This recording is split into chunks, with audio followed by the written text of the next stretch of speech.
Welcome everyone to our Tuesday night chat. I'm super excited to be with you tonight, and I'm so grateful for those who have joined our chat room live. It's so lovely to have you here, and especially if it's your first time, it's so lovely to meet you and to be together.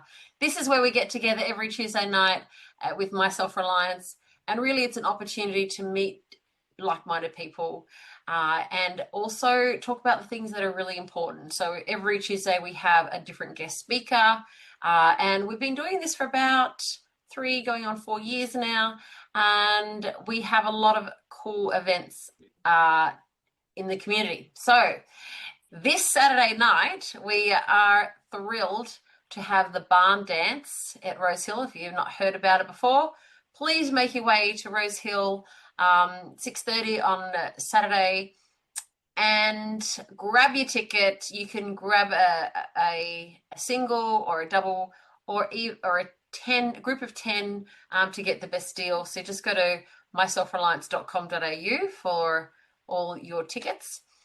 Plus, there'll be lots of prizes that we're giving away on the night because we're doing a little bit of fundraiser so that we can bring more great things to our community. So in October, we're getting ready for our Freedom Summit, and that's going to be on the 24th to the 26th of October. Pop that in your diary. You can already go to the website and buy your early bird ticket.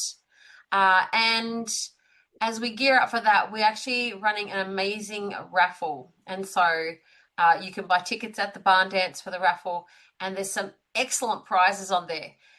What we're doing is we're actually doing the prize draw in 2 stages. You've got double chances. So the first draw is going to run on the 1st of July. So Tuesday, the 1st of July, we're actually going to draw it live here, and you'll be able to go into that draw. But then we're going to run a second chance draw, and that'll happen on the 2nd of September. And you get double chances to win those beautiful prizes. Now, let me share with you what some of them are, because you are going to want to be part of it.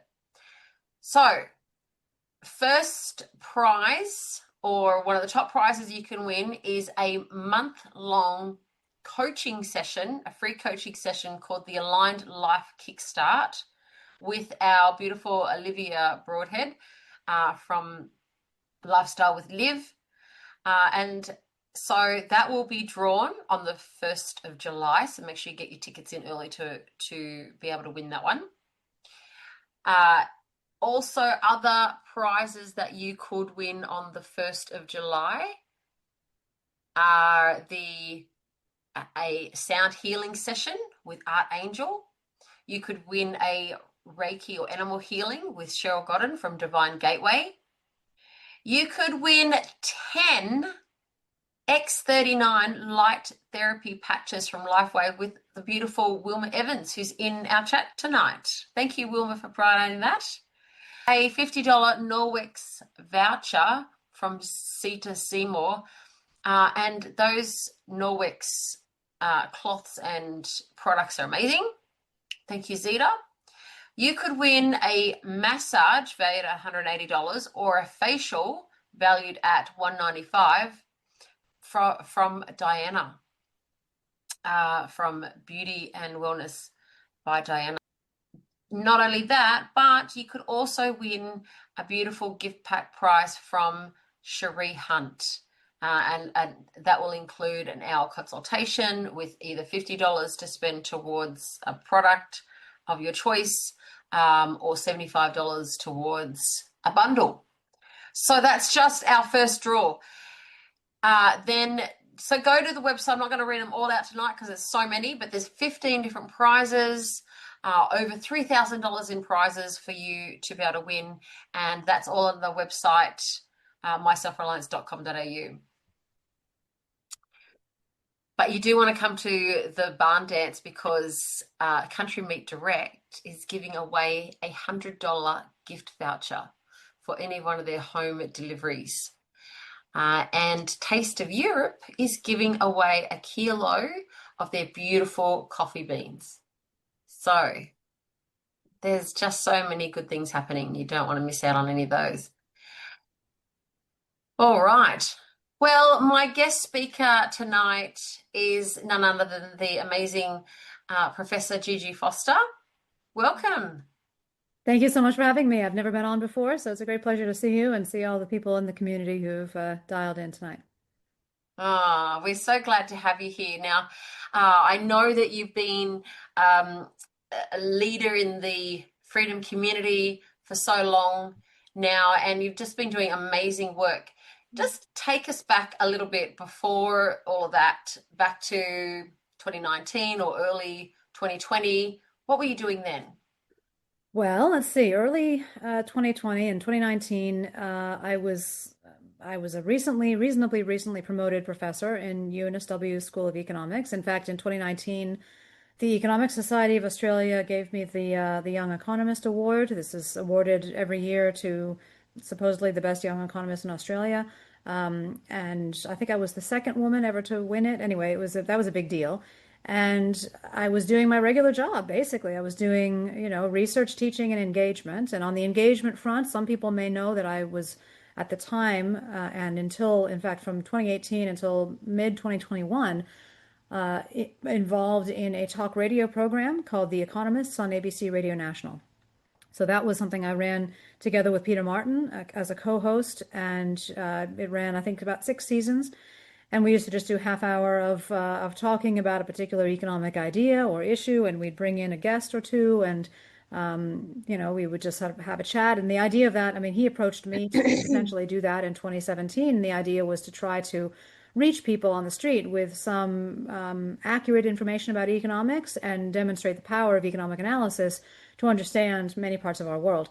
Also, I guess I was, busy kind of doing a lot of research on the general path and agenda set out by the 2013 book that I had published with my colleague Paul Freiters called An Economic Theory of Greed, Love, Groups, and Networks.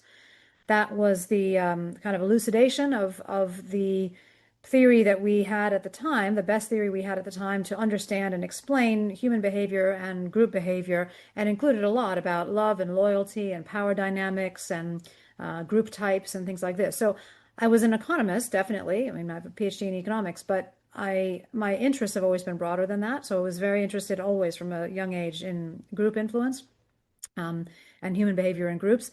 And I had been studying things like love and power that a lot of people don't think of when they think of economics. And so I think at the beginning of 2020, I was very lucky to be in this position of feeling kind of being on alert, I suppose, for the sorts of dynamics that turned out to be extremely important to be able to understand if you wanted to understand what on earth was going on during the COVID madness. Then what all changed? Well, You know, in COVID happened. Yeah, COVID happened. Yeah, and my son came home from overseas. He was studying in Boston at the time, and of course, he was home with us for 15 months. And everything, as we all know it was completely disruptive for our lifestyles. But of course, as a professor, I was able to sort of dial in, and I was the director of education at the time for the School of Economics, funnily enough. So I was the person on whose shoulders lay the responsibility of transitioning or supporting all of our staff in transitioning their classes from in-person to online. And I think this protected me a little bit because when I started to say things that were not exactly approved of by the establishment also had to recognize that they needed somebody to do that job. Nobody really wanted to do that kind of administrative job. And I'm a good administrator, although please don't tell anybody. And that is, that kind of, I think, really played in my favor during that period. But what happened is, I mean, in March, I think it was March 26th, 2020, I went to do my radio program recording as usual. I used to take a day a week and go when we were in season downtown to the ABC studios in Ultimo. And I went down, and we were in the studio and we did our little intro recording, sort of soliloquy at the beginning of the program. And I just said, well, yeah, we've been, told we're doing this lockdown thing. And I've looked at the data and I don't think that it's sensible. Nobody under 50 is really in that much danger. And if we stop the economy, we're going to stop our ability to support, health and education and everything else. And so I think we should aggressively protect our older people and let everybody else go back to work. And these statements just made my co-host and my producer sort of stare at me like I was from Mars, right? And that was the first moment that I really understood that something was not right. Something about this COVID crisis was causing people to lose their bearings, to lose their normal scientific, rational approach to problems, also called. I mean, I knew a lot about irrational approaches to problems, of course, but typically with economic policy, certainly something as large as shutting down a whole economy, you do expect some sensible analysis or evaluation of whether what you're doing is a good idea, right? But there just didn't seem to be any of that. And this kind of reaction that I saw, it was driven by emotion. The reaction I saw in the eyes of my co-host and my producer. So that's kind of the first thing that clued me in that something was kind of rotten in Denmark. And between, I guess, the beginning of March when all this stuff started to happen and April and May and July, even as far as July and August of that year, 2020, I was still going back and forth with people I trusted, including my longtime co-author Paul Frieders on that book that I mentioned, and lots of other people in my sort of immediate family, my kids, partner, everybody, and just being like, well, am I going crazy or is the rest of the world going crazy? What's happening here? And sort of sense making and sanity checking each other, as you do, right? I mean, you try to get your bearings, right? And and I tried to confront myself as a scientist does, I tried to confront myself with counter evidence as much as possible. I remember having a shower at one point and thinking to myself, okay, look, is it possible? Really, could it be that am just wrong about the net cost of lockdowns? Because I'd been going around saying they're just way too costly for the benefits they could deliver. And I'd been writing about it and all sorts of things. Anyway, and I remember thinking, well, even if I am wrong, it is important to put an alternative position because nobody is putting this alternative position, or very few people. When they do put it, they're canceled or denigrated or gaslit or something. And so I thought I'm at least doing a social service by voicing something that's otherwise going pretty much unvoiced. And so ABC Q&A had me on several times, and I basically said the same thing each time. And I think 60 Minutes did a piece and, just all over the media. And I'd been in the media before, prior to COVID. I'd done a little bit of anti-establishment work, I guess, looking at international students and looking at corruption. Um, but this was by far the most kind of attention I had ever gotten in the media for stuff that I was saying. And to my mind, it was the most sensible, easiest thing to say in the world. It's like, yes, if we shut down the economy, there will be large costs. I mean, you don't have to be Einstein to figure that out. But at the time, that was what was scarce, was common sense, right? It wasn't expertise or whatever. It was common sense. The sniff test was gone. How do you think you've been able to stay in the mainstream and be invited back to speak about it when so many others have been cancelled and really shut down and lost their positions and things? Yeah, that is an excellent question, Kelly, and I have asked myself that many times. In the middle of the madness, like I think in about 2022, sometime, maybe 2021, someone said to me that they thought I was being protected by someone high up at UNSW. Is plausible. I mean, I don't know. Nobody ever came to me and said, "Hey, keep saying what you're saying, but we're quietly going to support you." But they wouldn't, would they, really? So I don't know. It's possible that maybe our prior vice chancellor thought that it was important to at least have I don't know, hedge his bets, I suppose, and have one person who was saying something that wasn't the mainstream. I heard a more cynical take the other week, when we went down to one of Dar McDonald's Free Speech Union events.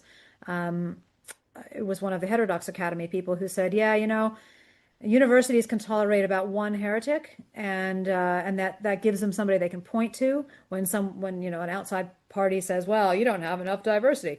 They can say, well, look, hey, we've got Peter Ridd, let's say, right, or me, or whoever is like a known heretic, and that one person gets a lot of leeway, gets sort of I guess tacit permission to just do their thing, but everybody else still has to toe the line, so maybe that's a dynamic. I mean, I hadn't thought of that before.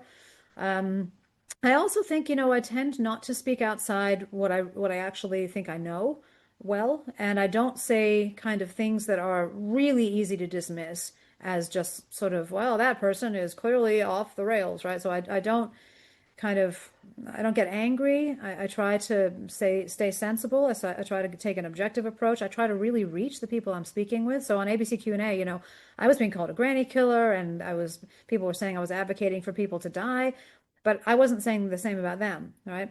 So I wasn't saying nasty stuff. I was honestly flummoxed about why these people couldn't see the reality, right? So I just like, you're not seeing that there are these costs. How could you not see? So it was almost my naivete. I was really trying to put the argument as one would with any interlocutor, respectfully or whatever. So it's harder to cancel that, I think. Um, Mhm.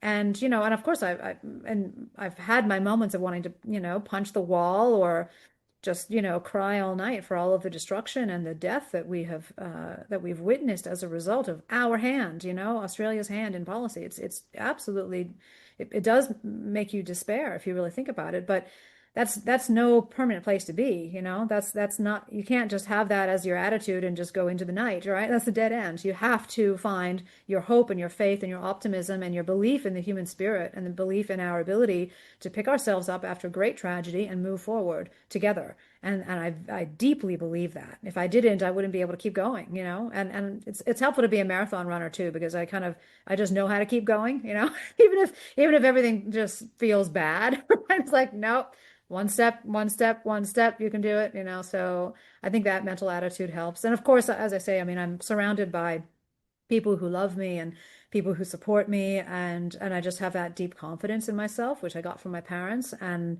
so I'm not quite as affected, I think, by the social rejection. And I learned very early on not to be affected by social rejection, actually, because I was rejected as a kid very much by the other girls.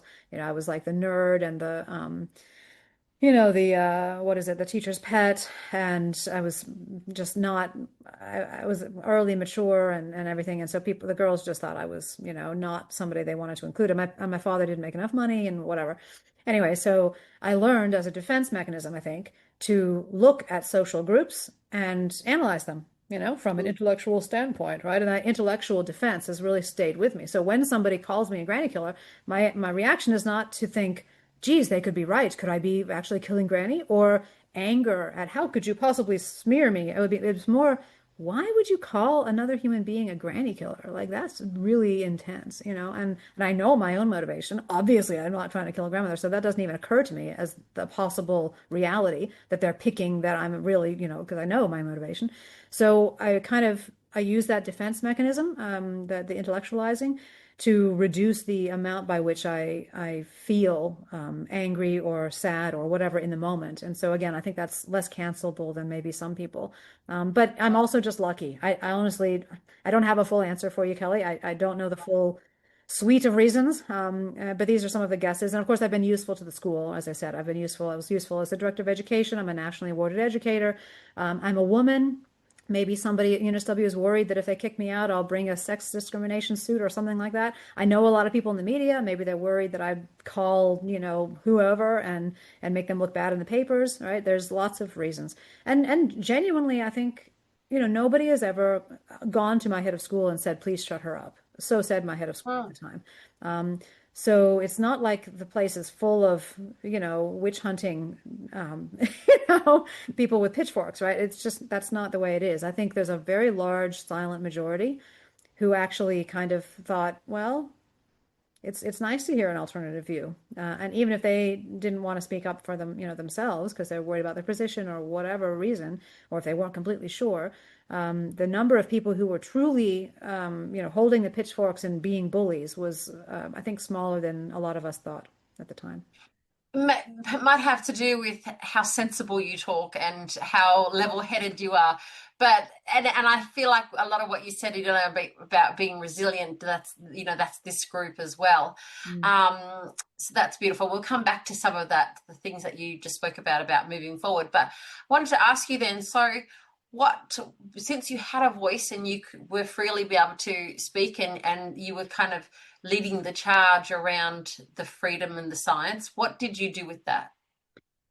Well, I mean, there were many other people as well who were trying to make, a positive difference at the time. I remember having conversations on the phone with Diana Dragomировich, for example, who went on to found Australia Medical Network. At the time, it was COVID Medical Network. I was talking to Arif Farid. I was talking to, probably half a dozen other people, Adam Crichton, um, who were finding themselves lost without really their tribe, whoever they thought their tribe was around them anymore. We were kind of left out in the cold. I mean, I thought my tribe was professional economists.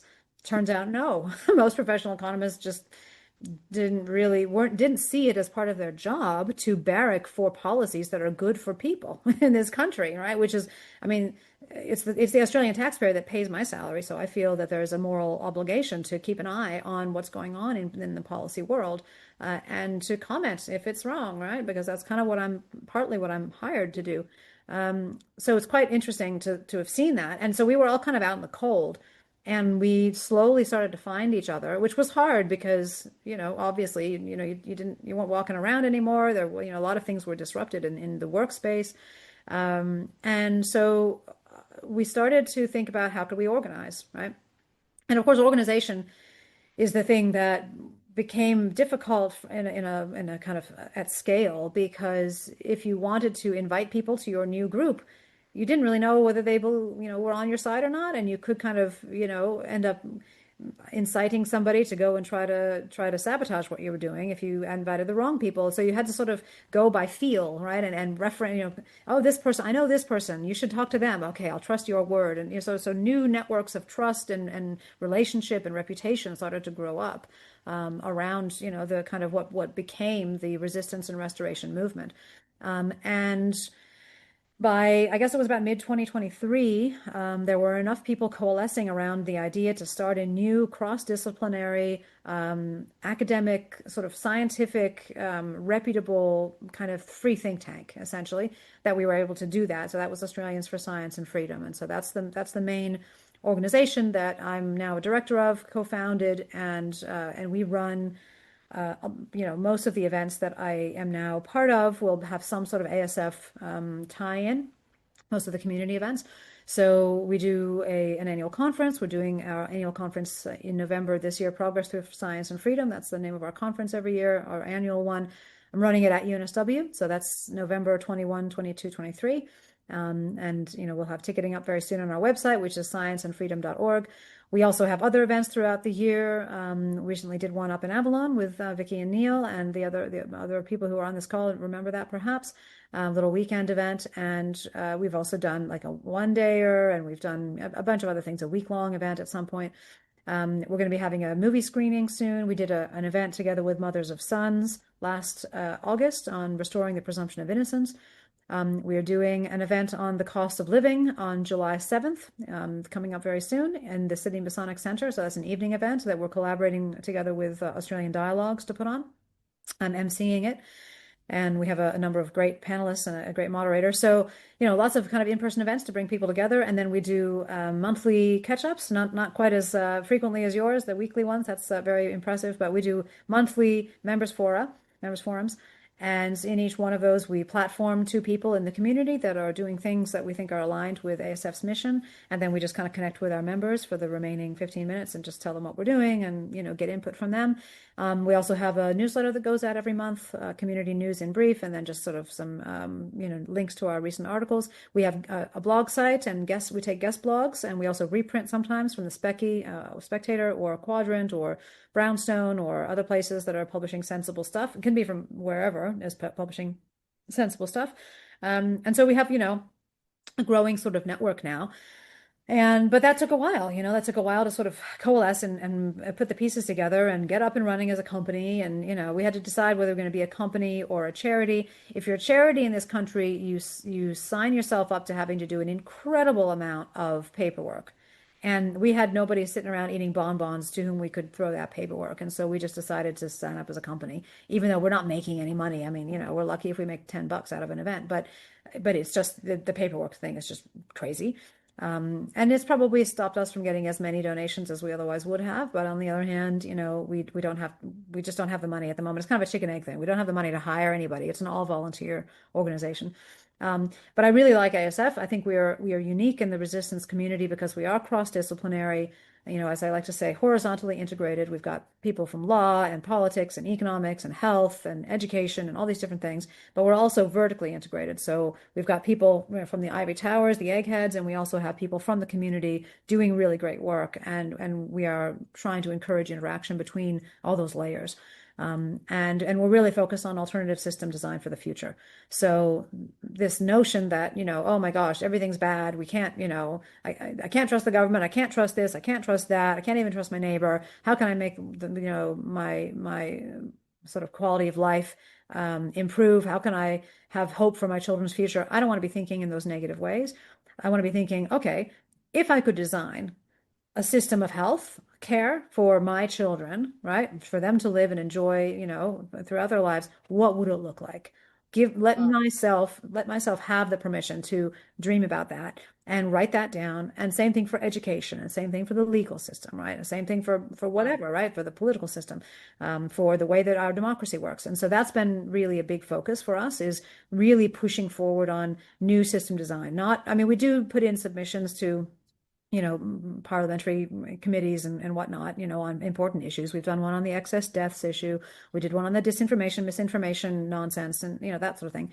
But our main focus is really not just to have a conversation with people in power who aren't interested in really conversing with us, but rather design new systems so that when Australia is ready, we've got some blueprints for how things could change. I think that's, you've really described a lot of how our group moves forward, but also how we differ. I guess a lot of my self-reliance people like to prepare, and in terms of food rather than law or politics. And so our five pillars are food, health, education, relationships, and money, whereas yours has a little bit more, um, that legal and you know systems based as well.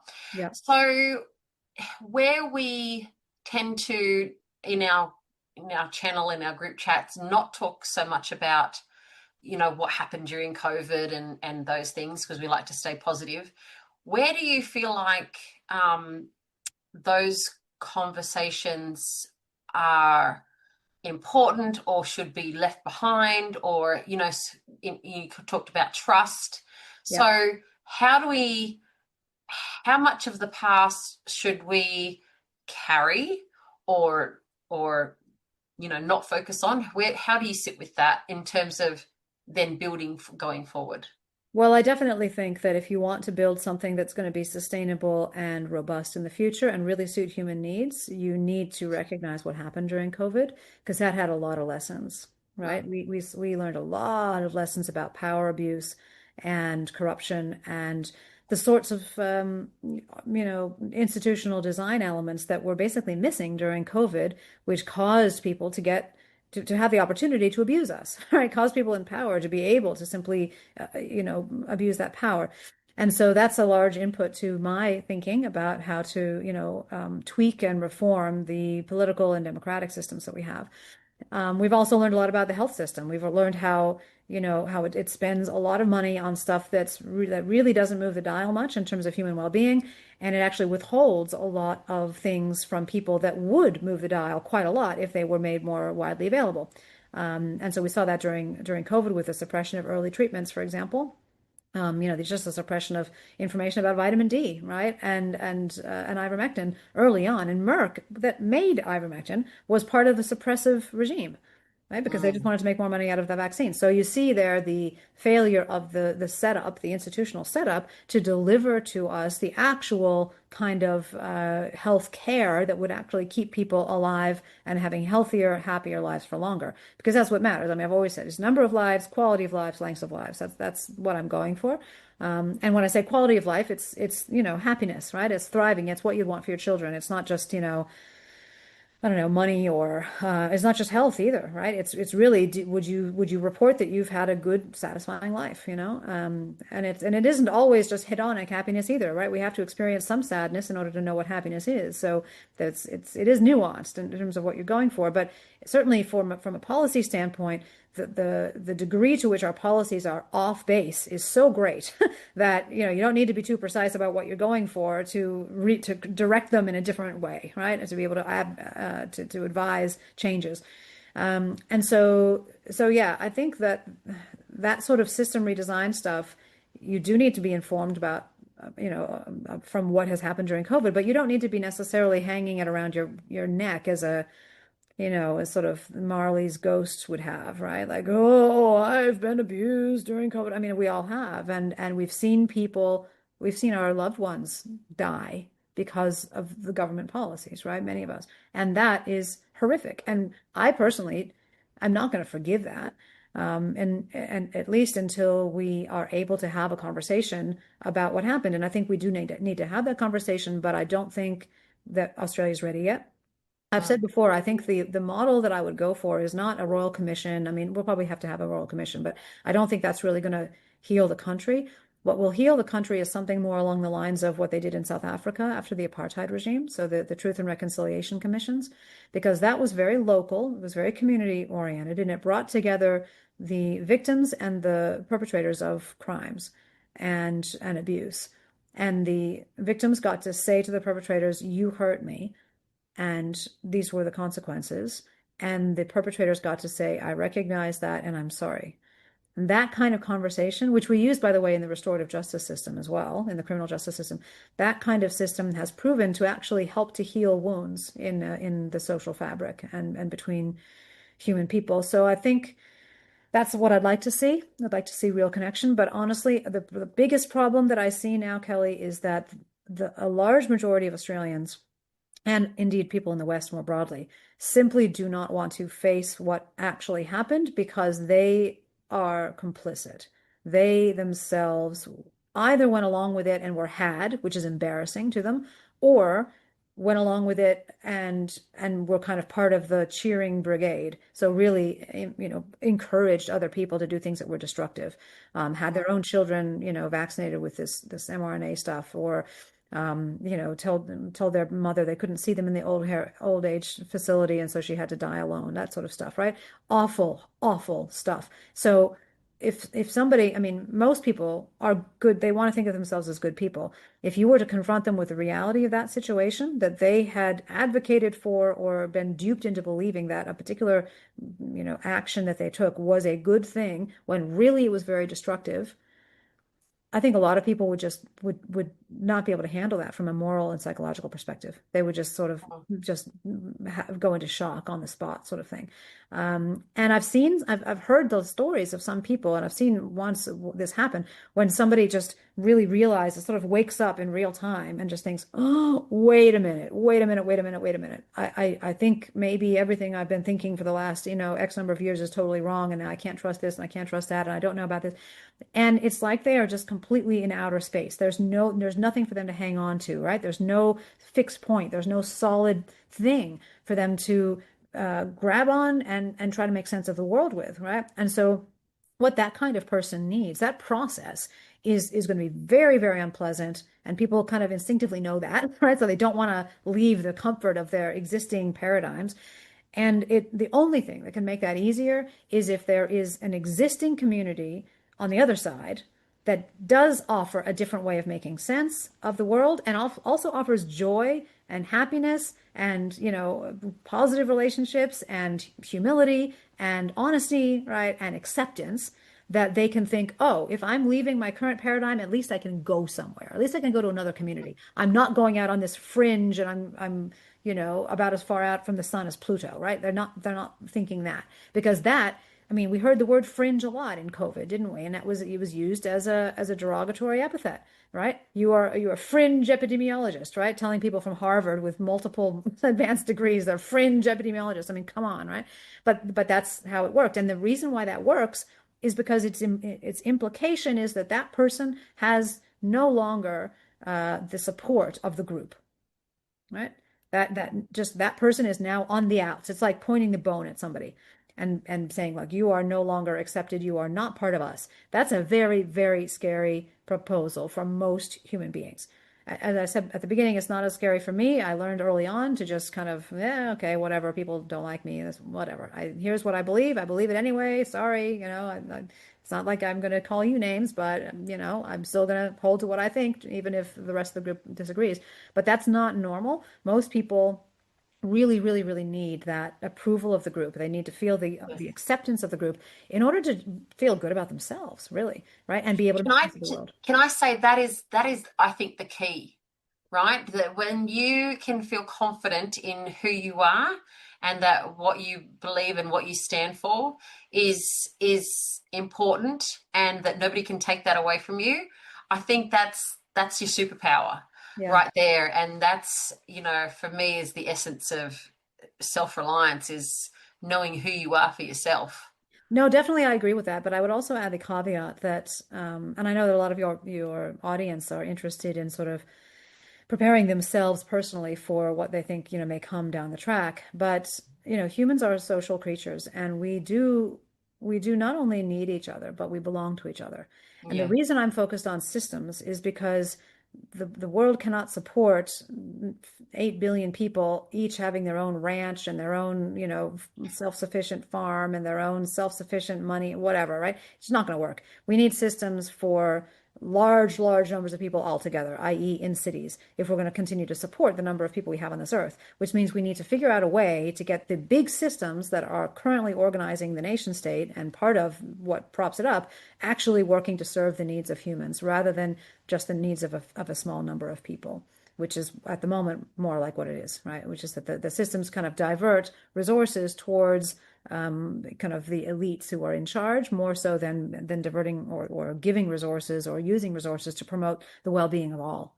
So I personally I'm very motivated by trying to uplift the welfare, well-being of all people, not just Mm. a particular group, but all people. And while I appreciate that some people are kind of just like, look, I just can't deal with this. I'm just going to go off on my own little ranch and just farm and everybody will be okay in my family. That's fine for your family. That's great, right? And you can save some people that way, but you can't save the world. If you want to save the world, you've got to deal with systems, right? So that's where our focus is. Yeah. Yeah. Our theme this year is community is everything.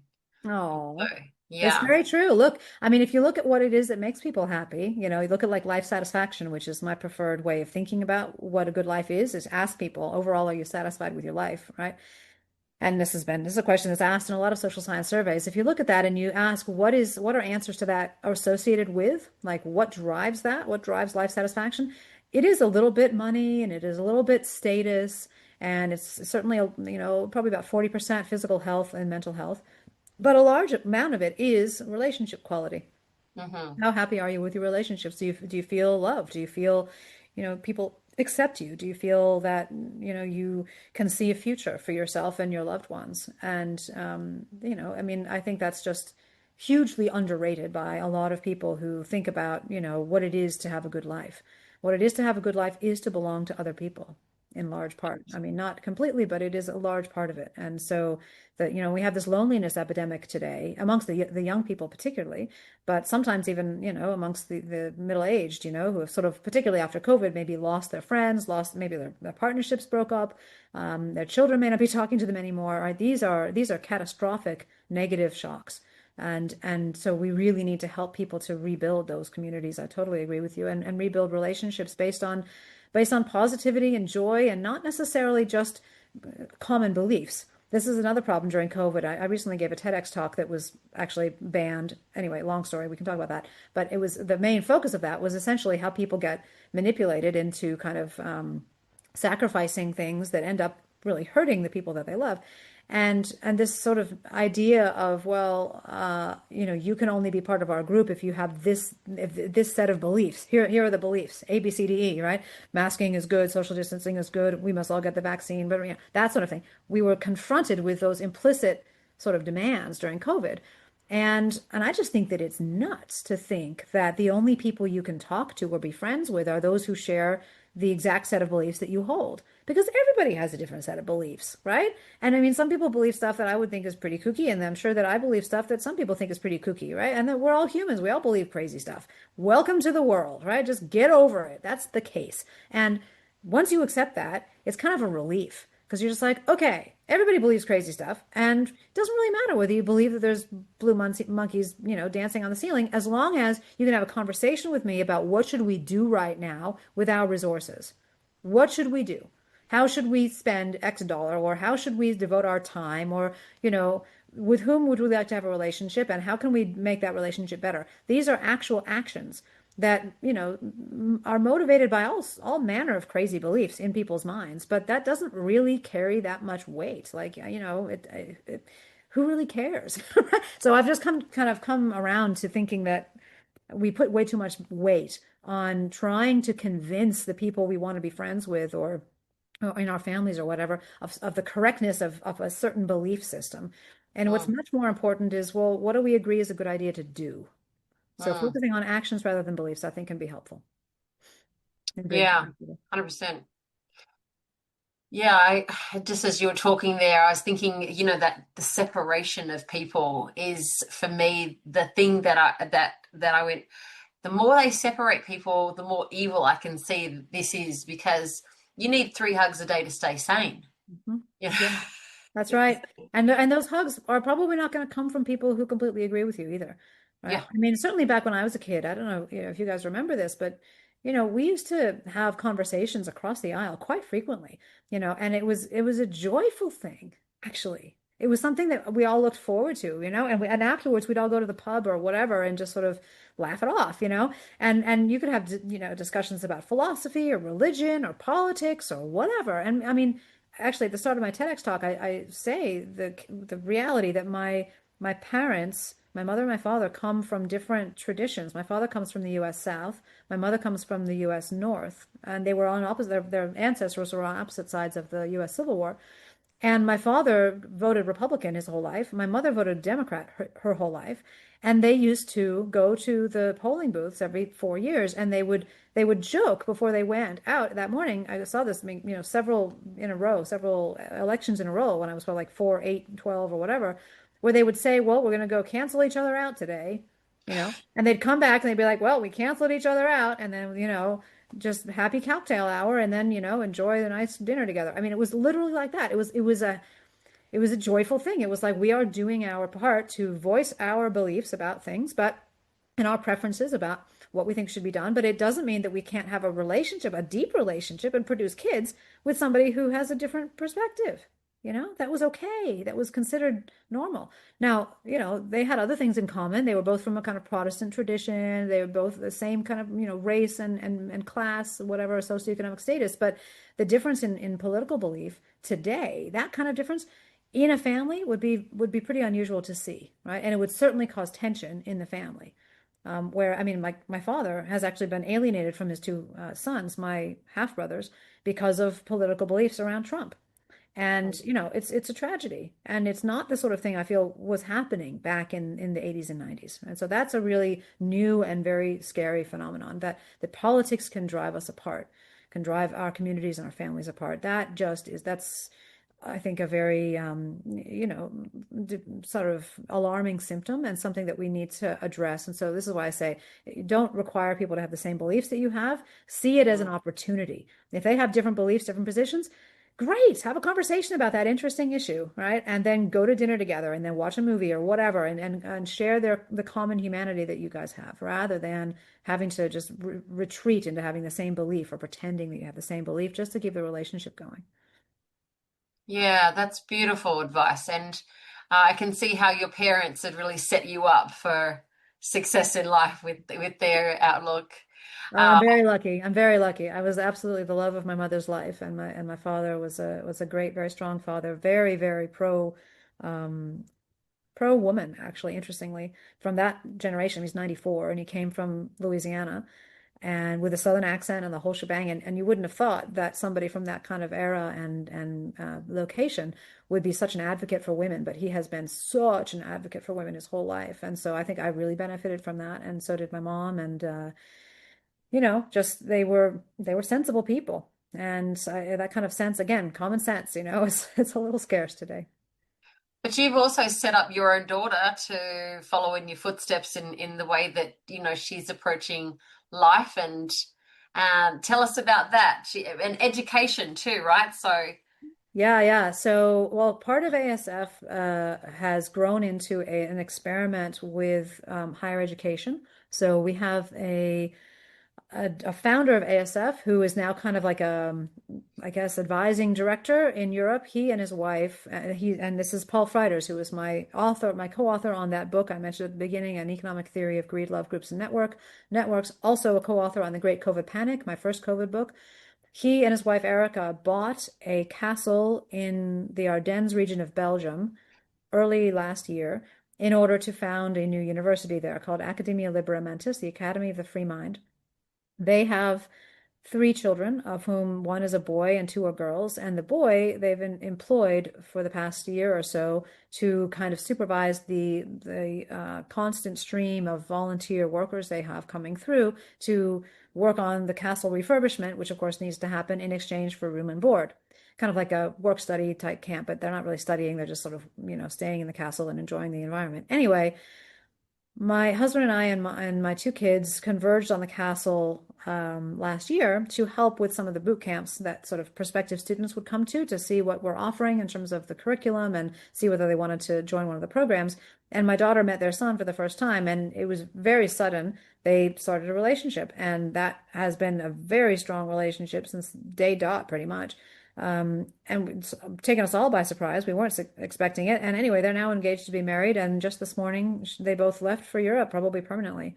So they're now going to be living in the castle, and she's going to be married in the castle in April. So there you go. That's fairy tale dream come true kind of stuff. But and my son is in the US. He's a musician, but also he's in a PhD program now at Georgia Tech in astrophysics. If anybody has a nice girl, age maybe 18 to 26, let me know. But that's been an issue, right? Getting the young people together has been a real issue. And so I feel very lucky, and I know Sienna feels lucky to have been able to meet somebody who's kind of like mind and like background, and they're both interested in education. Sienna teaches creative writing, and Robert is just sort of interested in educational development and different techniques and tools and storytelling and stuff. And so they've been able to help out in sort of some of the educational programming that ALM is developing, and obviously come from two very educational oriented families.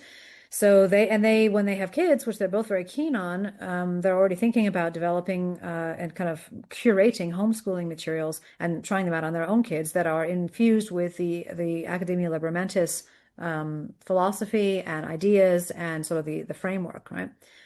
So we have the potential there for kind of, developing an integrated curriculum that can, it's flexible, modular, whatever. It could be potentially shared with people around the world who would like something, as an alternative, again, alternative systems, an alternative to the mainstream curricula in the primary and secondary schools and the universities.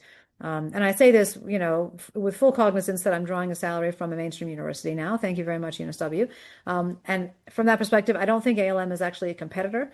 It's at the moment we're running 3-month programs and 1-year programs in the castle, which are quite compatible with doing another program someplace else. So you just sort of fly to Belgium for 3 months, you do that thing, and then you come back and start do your mainstream program again.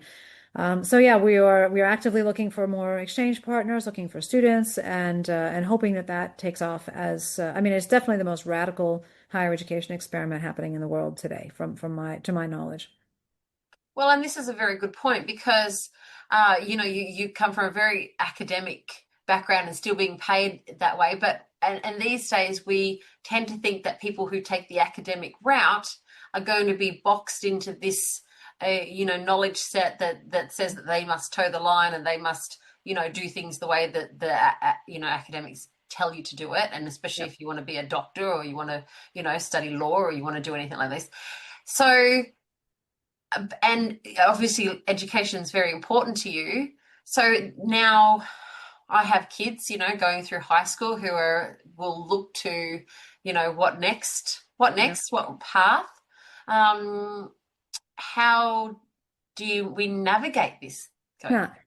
I had a conversation just earlier today with Simon Haynes, who was previously at the Ramsey Center, and he is actively starting up a new institution for the humanities in this country, again, as an alternative to the mainstream humanities teaching and research that happens in universities today, which is largely been kind of, yeah, taken over by particular ideological factions and has become kind of a social justice advocacy, campground rather than actually teaching, the discoveries and the observations, the ideas, the insights that have made the West what it is today, and so that is another signal that what we've got in the mainstream is kind of losing its relevance.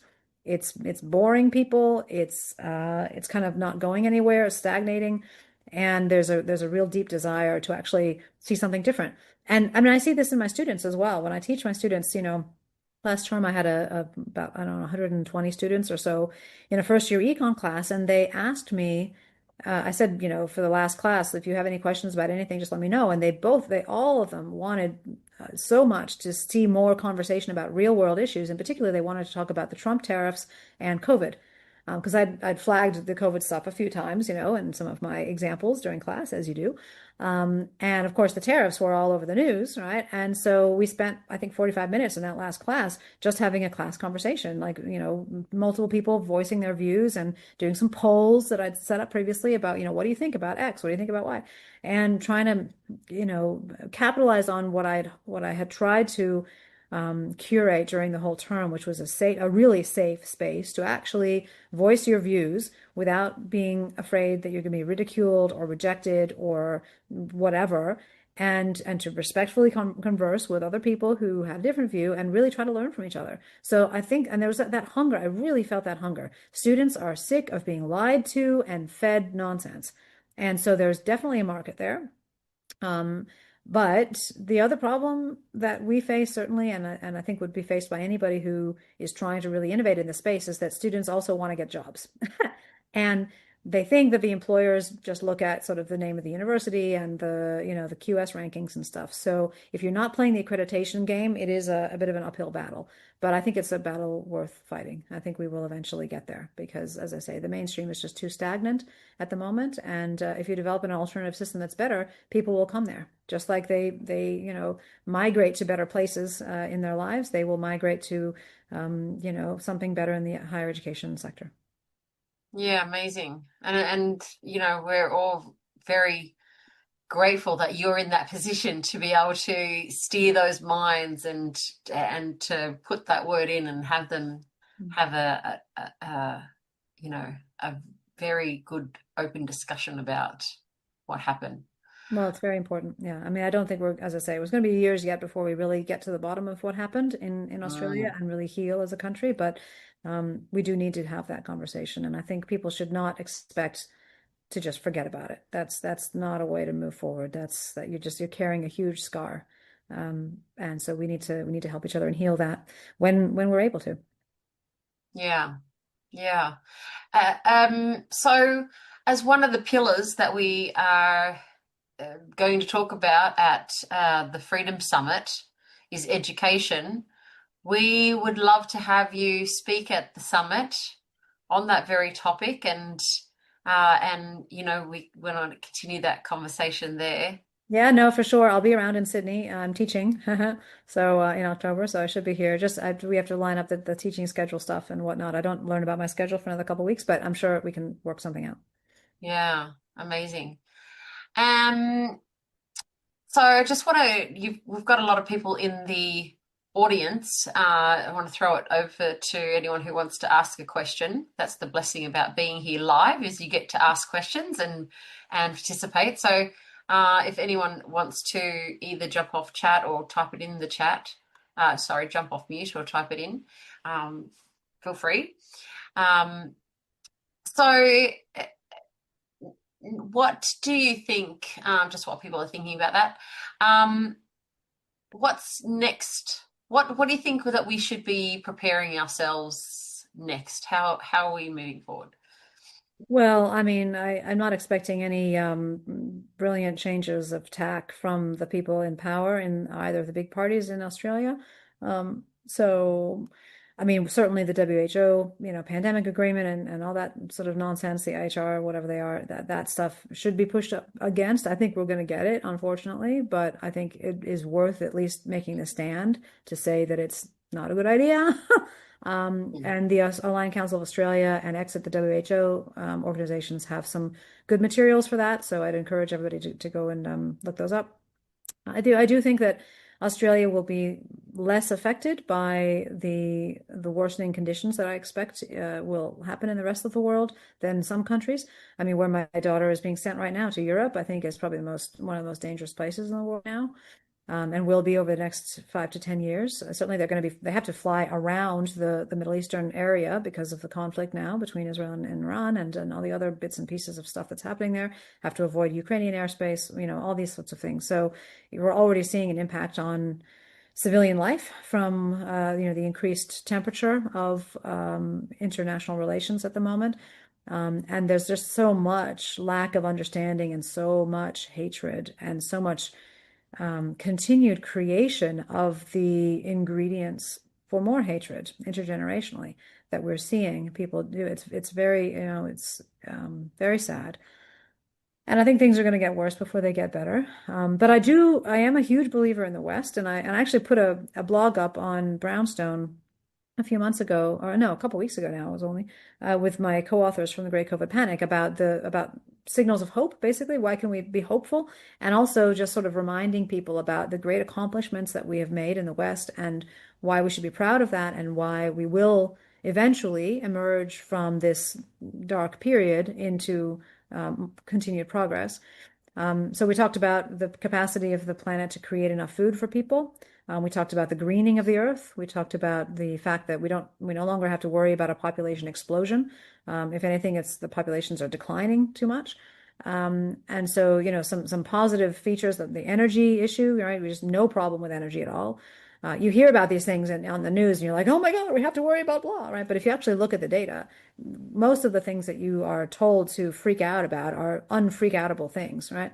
What you should be freaking out about is what doesn't appear in the mainstream news, right? Which is the fact that relationships are being destroyed and communities are afraid and power is being abused left, right, and center. Elites are diverting energy and resources to their causes rather than to people. The health system and the education system are burning huge amounts of money without actually creating health and well-educated citizens. These are the big problems that should be all over the newspapers, and the things that we should be attending to. The excess deaths problem. We've lost tens of thousands, too many people in Australia since mid-2021. That should be number one on the list of the Department of Health's priorities, but it's not, right? Mm. So that sort of, that recognition, I guess, can be a bit sobering. But I do think Australia, we have a very resilient people. We have a kind people. And if we can find each other and trust each other, rebuild those networks of trust and community, we can get through whatever might be coming down the track. And we're a lot smarter collectively than the people in charge in this country, I gotta say. We are run by a bunch of incompetent doofuses, honestly. So, if you don't think you've got a right to have an opinion about something, just look at the people who are spouting nonsense about whatever that thing is on the television. Now, you definitely have a right to have an opinion. You're a citizen, you're a steward of your country. So we need to wake up that sort of responsibility in people and confidence to actually take on that role of overseer of those who are supposed to serve us, because Mm. that's what public servants are supposed to do, right? They serve us, the people. So we need to reclaim that role, get out of our political apathy, and be part of rebuilding this country and insisting that the nonsense stops on all sorts of different fronts. There are a Well, couple of I comments in think the chat. I think those that have a check in the chat. I think those that that have been here and grew up in this country, really, we all need to step up a little bit because at the rate of immigration, then finding those the commonalities in the communities is going to get more important Yeah. because of diverse views and opinions will start to shift the playing field again. So and that's not accident. That's a little bit on purpose. Yeah, so I've talked a bit about in the past about international students. I do think we have too much immigration, particularly certain types of immigration. I mean, being an immigrant myself, I can't speak too strongly against immigration as a whole thing because I do think that the country has benefited hugely from immigrants over the years, and it's good that we have a skilled immigration program. That's definitely the right way to go. But it is true that the more you let people in who don't really understand your culture and your heritage, the weaker the hold of that culture and heritage is in the minds of the people in your country. And so that kind of weakens the fabric and the sense of identity and the common purpose and lots of things like this. And we don't admit this frequently because when you say things like this, you're labeled as xenophobic or whatever. And that's not what it's about. It's just about recognizing the social dynamics and the cultural dynamics that are naturally going to arise if you have really large amounts of immigration. And of course, we have such a low birth rate now. It's 1.6 children per woman. And you need 2.1 to sustain a population that if, that our population would definitely be shrinking if we didn't have immigration. So that's one of the political reasons for it. Just a couple comments here. So in the chat, how do you explain intelligent, educated people not connecting the dots that something is off with how the COVID period was handled and ongoing psyops, mind manipulation, denial because of sense of admitting is too confronting? Yeah. The reality is, I don't think education levels protected people at all during this period. If anything, it was the reverse.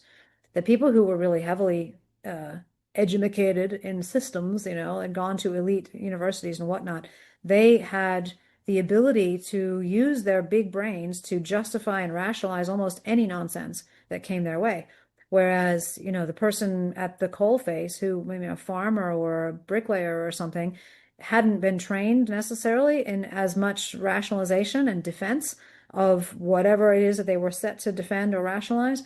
And so they kind of just saw through the nonsense. They couldn't maintain the cognitive dissonance the way that the educated people could. And so now you have these great, unrecognized wounds in the hearts of the educated people who went along with this nonsense. And they're suffering much more than I think a lot of the people on the street who may have gone along with it a little while and then were like, oh, this is stupid. And then they just stopped. And they were like, yeah, thank you for being sensible. But the people in educated positions, they kind of locked themselves in, like the politicians did. They locked themselves into stupid policies, destructive policies. And then because of their own need to maintain face, basically, they just kept going. And so this again, it's the social image stuff. It's the social acceptance, the status, the acceptance of the group, right? Many people would rather die in a ditch than give that up. They would rather die in a ditch or shoot somebody else and have him fall in a ditch, right? It's just amazing how much people care about that stuff, as opposed to caring about just finding the policy that's actually good for people and advocating for that, right? Which is what I think, like that's what I was trained to do. And we never really went through the class in economics grad school on crowd behavior. We never really went through that class, right? And so I think a lot of people, when you're in the crowd, you don't see it as a crowd. You're just spouting all sorts of answers to things that you've heard elsewhere, and you're kind of hoping that everybody just accepts it and moves on and goes to the next thing, right? And it is very Orwellian, the lack of thought that happens within a crowd. But if you're outside the crowd, you see this complete nonsense, right? And you're just like, okay, something's happening there, because every time I try to have a conversation with facts, it's like throwing spaghetti against Teflon, not sticking, right? Not working. These people are not, their brains are not functioning. So it really is very enlightening to see that as a social scientist. I mean, I feel very lucky in the sense to have gone through that. But yeah, education, it wasn't about education. It was more, are you independent enough from groups? Do you have enough of your own sense of identity, as you said, Kelly? And also just some, the autistic people were more resistant. The Amish or anybody who didn't have a television was more resistant. Some of the people who resisted were those who were motivated by love, who saw that their children were being harmed, for example, by school closures, and they got angry at the right people, which is those in charge making policy, rather than getting angry at, COVID itself, or, the other kids or whatever, right? They actually correctly identified the perpetrator. Um, and then there's a few, just angry people who sort of just wouldn't have it. So there's kind of a diverse motley crew of people who resisted, but it wasn't the norm, that's for sure. And education definitely did not help. Ray the Granny Killer comments, people on the freedom side were saying Nuremberg 2.0 and threatening doctors, nurses. Yeah. Shouldn't there be apologies from both sides? Sure, yeah. I mean, definitely there were some nasty things said on both sides. I do think that the Nuremberg Code was violated 100% during the vaccine mandate period. And so I do think that needs to be recognized, but certainly the mudslinging in both directions was really awful. That's not how you kind of connect and move forward as a society, particularly in a time of crisis. That doesn't achieve anything. But you saw an awful lot of bullying. And you did see more bullying, I think, from the mainstream side than you did from the fringe side. But you did, I mean, even now we've seen some fracturing within the restoration movement or whatever you'd call it. People who have kind of gone off the rails, or people who, just like obsessing about one particular thing and kind of losing sight, losing perspective on the whole picture of what's happening. Which of course was one of the problems during COVID, right? People lost the perspective on everything that usually matters and they just looked at COVID. So that can also happen at other times, and that happens now. I see that in some people in the restoration movement. There's a good number of people who have, kept their eye on the prize, and they're moving forward sensibly with perspective and, trying not to be too extreme. But I mean, people have suffered so much during this period, and so you can kind of understand how some people would somehow have just lost the plot a little bit, right, in various ways. But yes, I mean, I think we need to have healing conversations all over the place, from both sides. How do I suggest that we practice and hone our skills in having robust but respectful discussions with our friends and family who have a different worldview to our own, as opposed to avoiding difficult conversations? This is an awesome question. So this is one of the biggest issues right now, and I've got a few answers or thoughts about this. Firstly, come to our screening of the COVID Collateral documentary film that was made in Canada a little while ago, I think last year. We will be screening it on September 10th at the Fox Studios Entertainment Quarter in Sydney. We're renting out a Hoyt cinema, and we're going to have the screening, and then we're going to have a Q&A panel with people who have been canceled or denigrated or, called a granny killer. I'll probably be on the panel after the screening. And basically, you can, bring a friend to that event. So that's being billed as a bring a friend event, because the film itself doesn't contain anything that'll surprise anybody on this call, but it does put a different perspective about what happened during COVID to someone who has just sort of been following the mainstream line, but maybe has a couple questions. So that kind of person is the perfect person to bring along to this screening. So that's on the 10th of September. We'll have tickets up soon. If people want to be kept informed of the ASF events, they can just freely subscribe to our newsletter, our monthly newsletter. You just go to scienceandfreedom.org, go to subscribe, and put your email address in, and you can get those updates for free. So that's one thing, practically speaking. I also think, trying to bring people along to the ASF Progress Through Science and Freedom Conference in November, and other kinds of events that are happening, just where you get a mix of different perspectives. We are hoping to have some people who are maybe not fully mainstream, but a little bit more mainstream, like Sky News, for example, that sort of thing, right? At the conference, so that there's kind of, it's not just the echo chamber over and over. There was an event that happened in May called The Misdeeds of Opera that was put on by AMPS, which brought together, in medicine at least, people from the mainstream and non-mainstream perspectives, and that really seemed to work well. So I think, in-person events that have an explicit goal of trying to bring people together across the aisles, those can potentially really help. And then there's the kind of, yeah, what do you do with your cousin who called you a nonsense spouting anti-scientific, whatever witch or something during COVID? I have two cousins who are like this. One of them is a doctor, another one's a cousin. I mean, sorry, a nurse. They're both my cousins from different sides of the family, one from my mother's side, one from my father's side, so it's all balanced out. And honestly, I've still not worked out how to restore those relationships. My husband and I are about to go to the US in about a month, and I have been procrastinating on reaching out to one of those cousins who I'm hoping she'll want to see us. But the last time that I went through in July 2022, I had just been bitten by a tick and contracted Lyme disease and been through the hospital for 2 days. And she would only agree to meet me outside because she was afraid that she would catch COVID from me because I'm unvaccinated. So, that sort of attitude, right? Just nonsensical. And here I am like limping along with my EM rash fading, and I'm on doxycycline, and I'm pretty weak, and what? Like what? But I mean, we all have seen that sort of behavior, right? So I don't know what's going on with that. And of course, all sorts of stuff is happening in the US with the Maha report and, Kennedy's ejection of the whole team of people who had been approving the vaccines for the childhood schedule. So, I see a lot of that as very positive. I mean, that's a whole nother podcast, probably what's happening in the US and how positive is it. But a lot of it, I think, is a positive thing from, the perspective of actually delivering better healthcare to Americans, but it will be considered very threatening to my cousin and others like her. So I haven't Mm, figured it out yet, but my plan is to reach out and basically just start by not saying anything about COVID. Just say, mm, how are you? How's the family? How's the health? Love to see you. We'll be here at this time. Hope the kids are good, right?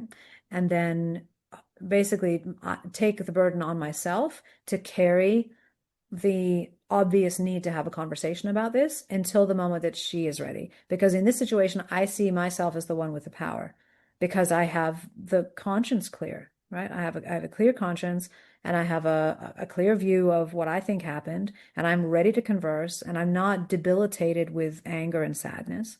mhm. And so I'm the one with the strength, right? So I have to provide that strength in the relationship, carry the need to have the conversation, and be aware of when she is ready to actually address it, and probably address it in very, very small bites, right? Because I mean, if we go straight to, well, you vaccinated your grandchildren, so you're probably going to have fertility problems, and who knows, there could be intergenerational transmission of horrible stuff, and you may never even have great grandchildren. That's obviously a way to end the relationship, right? So I can't do that. The Anyway, rest. sorry, not a great answer, but Yeah, no, but it's a very beautiful example of, how having that confidence and being able to not be wounded, that's the place to start to heal. yep. So, No, if you can find that strength, yeah. in with the people around you who do support you and believe, that this was a crazy period or whatever, or at least have some sympathy for you and really accept you, that's helpful. What's my opinion of, and is there a reasonable expectation of public retribution for these crimes against humanity? Yeah, I do. I mean, I said years ago, I expect that the Pfizer CEOs will spend time in jail. I do think that that will probably happen still. Maybe not immediately, but I think it will happen. And I think the progress in the US is towards that kind of outcome. Unfortunately, if you look across human history, you do not generally find that crimes are sort of fully compensated for in a sense of full justice being done after the fact. Usually, what happens is there are a few high-profile, prosecutions, and then pretty much everybody else kind of gets off, and because it's just too burdensome for the society to mete out that much punishment, and the people who got harmed just have to dust themselves off and keep going. That's usually what happens, right? So I am not expecting that, ScoMo and Dan Andrews and all the other, ne'er-do-wells of this era are going to be lined up and, face serious, trials for their crimes. I just don't think that's going to happen. I'm sad to say.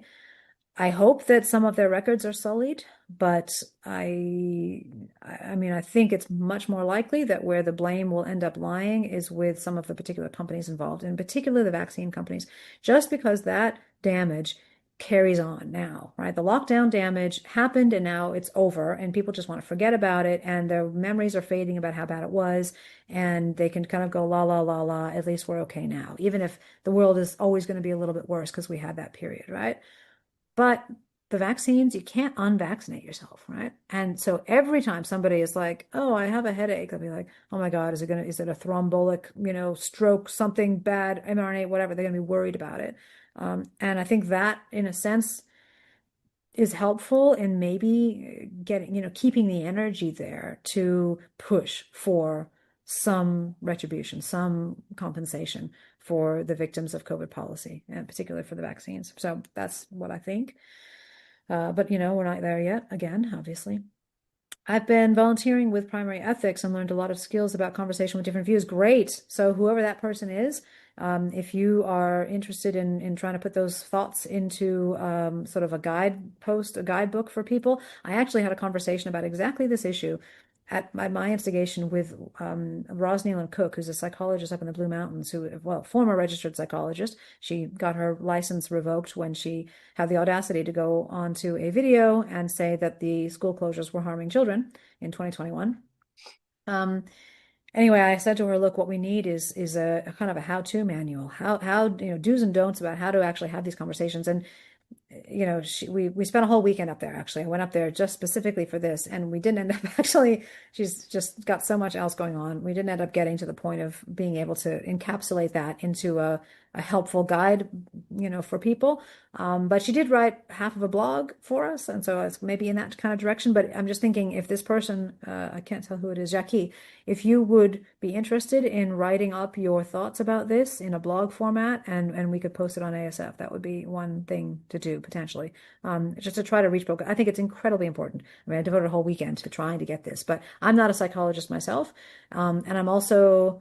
I mean, it may surprise you. I'm not super like empathic, like being able to really get in the heads of the people who did this is very hard for me.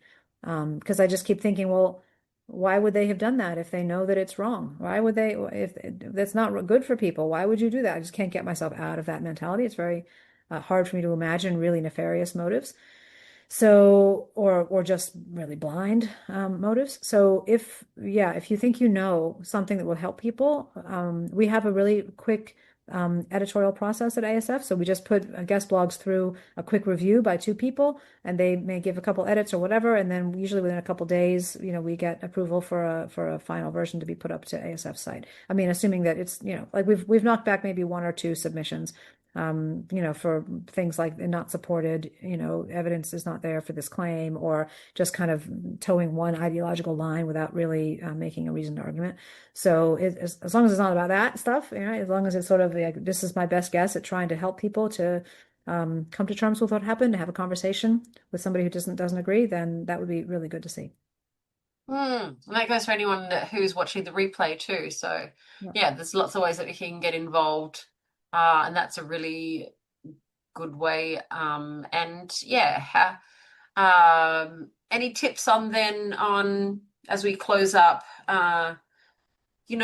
things that people can. Well, any last words for you? What should we be thinking about focusing on?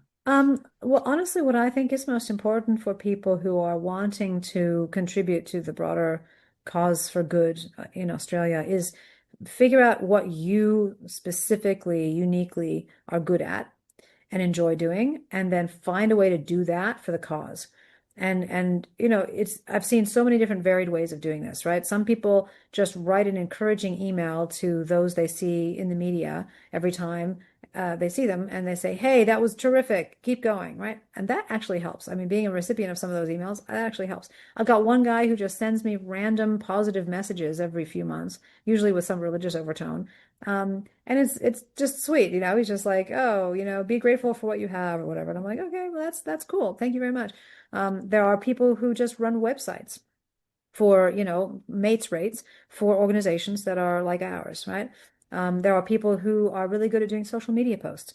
If you know how social media works, these organizations need people to do that, right? Volunteer to do that.